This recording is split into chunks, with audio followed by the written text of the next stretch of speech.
Mga kapuso, sa Biyernes, posibleng pumasok ng Philippine Area of Responsibility yung low pressure area na nasa may silangan ng Mindanao. Namata ng pag-asa ang nasabing LPA sa layong pang 2,720 kilometers dyan sa may silangan ng Mindanao.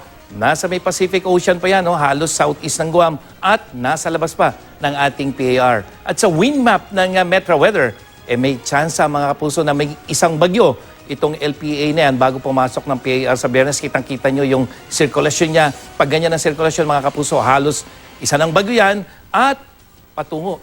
Kung hindi magbabago yung direksyon niya dito sa may Eastern Mindanao at tatawagin niyang Bagyong Amang, ang unang bagyo ng 2019. At mga kapuso, magpapaulan po yan sa may Mindanao at sa Visayas simula sa weekend. Itong tinitingnan nating rainfall map, makikita nyo yung mga kulay pula at orange na yan. Yan yung malalakas na pagulan na dala-dala ng sirkulasyon. At Sabado, ramdam na.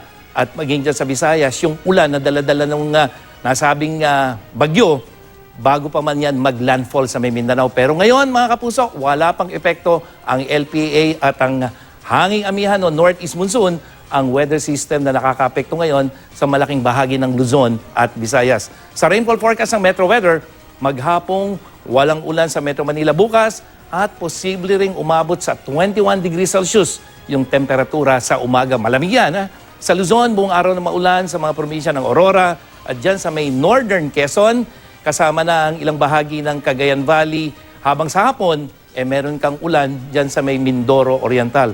Sa Visayas, maghapong maayos ang panahon sa malaking bahagi, maliyo sa may konting ulan dyan sa may Leyte, Aklan, Capiz at maging dito sa may Southern Negros. At sa Mindanao mga kapuso, buong araw na maulan sa mga riyo ng Caraga at Davao at dito sa may Northern Mindanao habang maayos naman ang panahon sa iba pang bahagi ng Mindanao. At yan ang latest mula sa GMA Weather. Ako po si Nathaniel Cruz, magplano para sigurado. I am ready. Serbisyong totoo ng GMA News.